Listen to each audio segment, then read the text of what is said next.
Nah, Bismillahirrahmanirrahim. Assalamualaikum warahmatullahi wabarakatuh. Pertama-tama kepada yang terhormat Ibu Apoteker Sani Asmi Ramdhani M. Franklin. Terima kasih telah memberikan kami kesempatan untuk mempresentasikan presentasi dari kelompok kami yaitu psikosis. Adapun anggota kelompoknya yang pertama ada si Sipa Astiananda, kemudian ada saya Ferdi Rai Pramono, lalu ada Yasmin Najiah, serta Zalfa Fadilah Waida.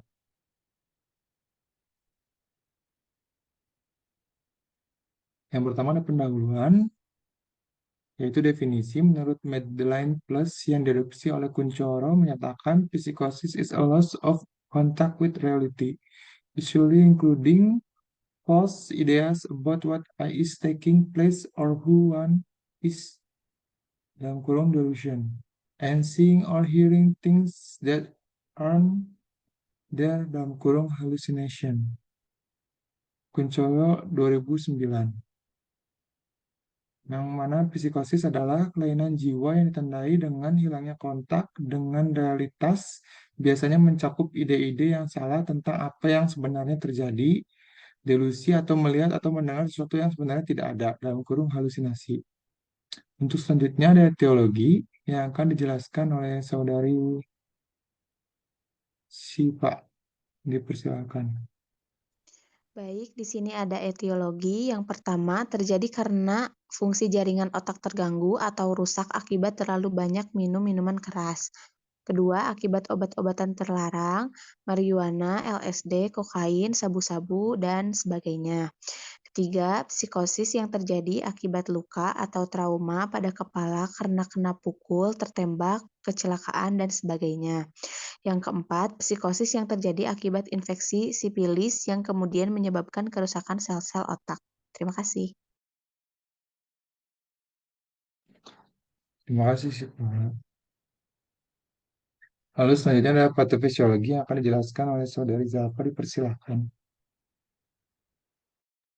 Baik, patofisiologi gangguan psikotik akut terdiri dari peranan faktor biologis dan psikodinamik.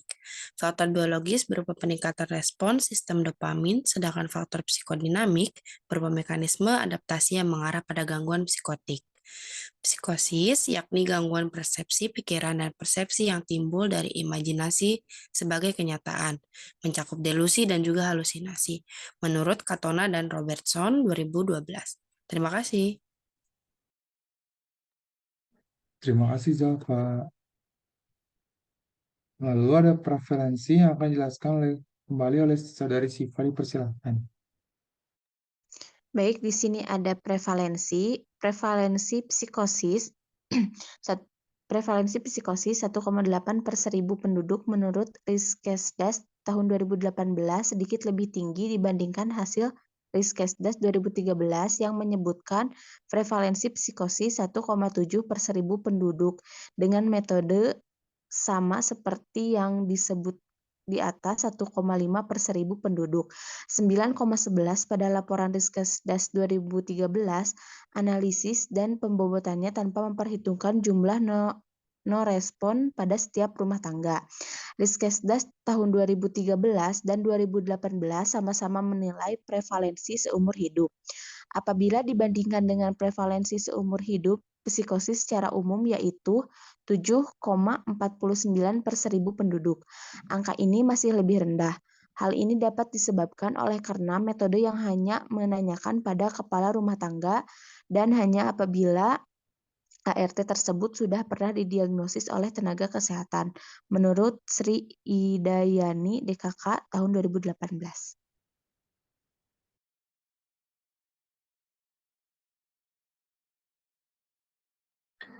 Baik, untuk faktor-faktornya, ada beberapa faktor yang mempengaruhi seseorang terkena penyakit psikosis. Yang pertama, faktor genetik atau keturunan. Lalu ada pernah mengalami kecelakaan, pernah mengalami trauma berat, kemudian mengkonsumsi obat-obatan tertentu, serta memiliki riwayat atau sedang mengalami penyakit kejiwaan.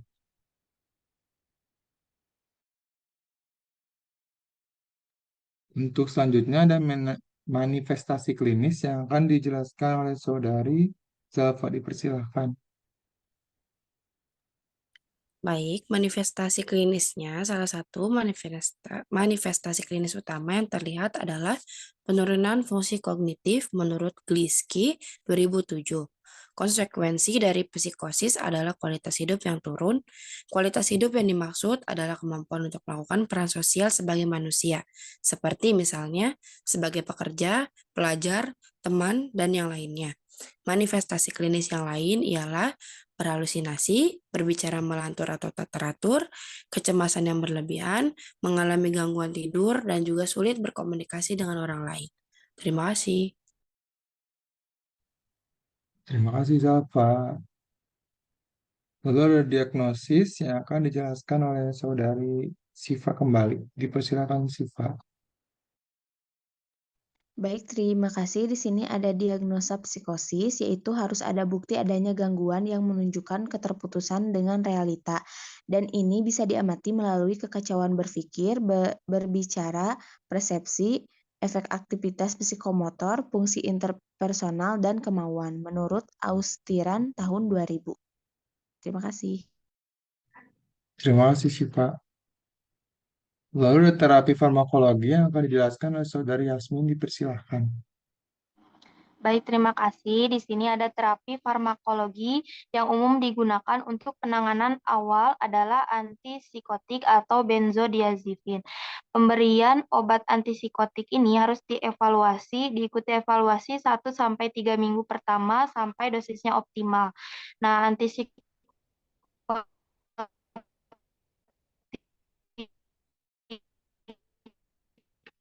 atipikatif dan berpengaruh pada reseptor perasaan. Golongan obat antipsikotik generasi 2 ini memiliki efek samping lebih rendah dibandingkan antipsikotik tipikal.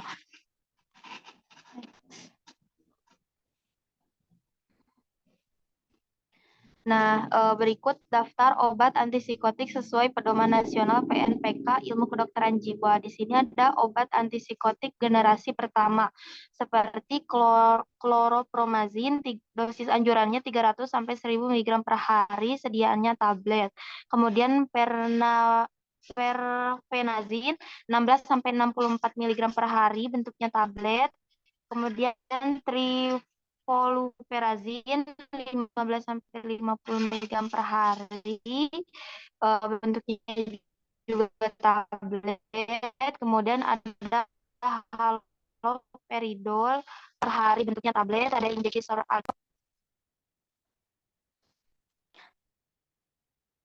next slide.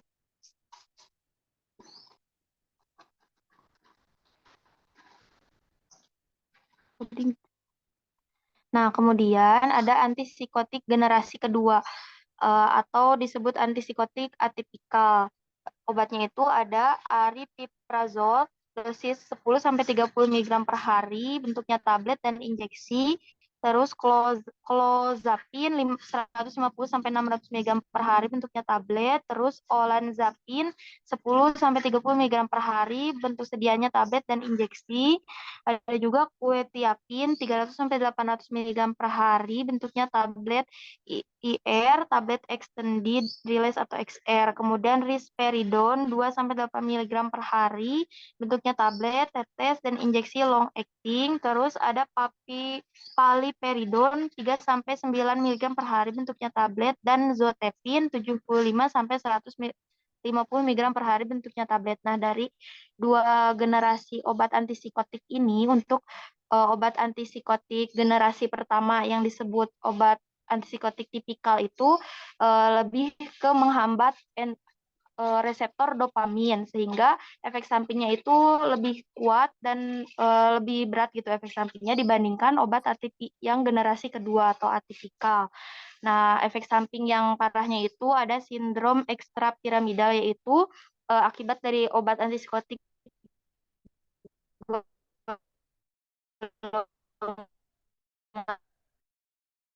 yang pertama terlalu banyak sehingga tubuhnya itu sulit dikontrol dan bisa bergerak secara tidak sadar dan tak terkendali. Terima kasih.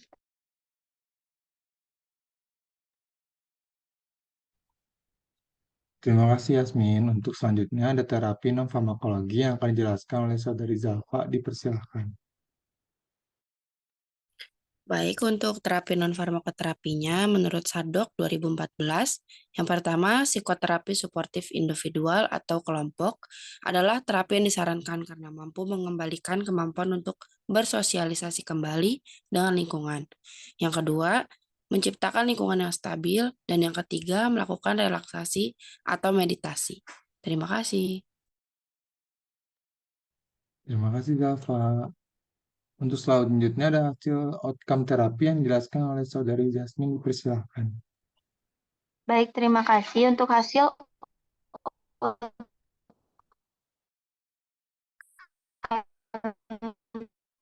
terapi untuk mengendalikan seperti halusinasi dan delusi. Tidak bisa membedakan hal yang nyata dan halusinasi. Kemudian untuk mengurangi keparahan psikotik, meningkatkan kualitas hidup, dan agar pasien merasa lebih tenang serta tidak menyakiti diri sendiri. Terima kasih. Baik, terima kasih Yasmin. Selanjutnya, ini ada algoritma dari tata laksana dan penanganan psikosis yang akan dijelaskan oleh Saudari Yasmin, kembali dipersilahkan. Baik, terima kasih. Nah, di sini ada algoritma tata laksana dari psikosis. Pertama, dipastikan dulu apakah pasiennya itu menderita psikosis akut atau bukan.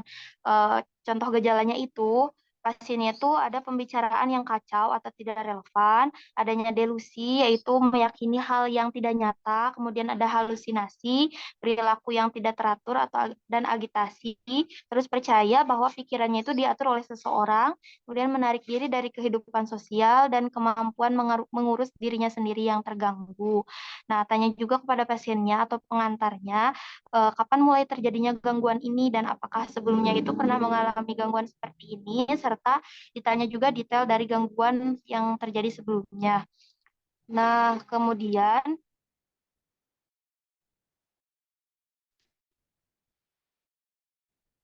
jika terdapat mungkin pasiennya itu menderita contohnya itu jika terjadi gejala yang kembali berulang atau relapse. Nah, gejala psikotik yang memburuk berarti pasiennya itu kemungkinan mengalami psikotik akut.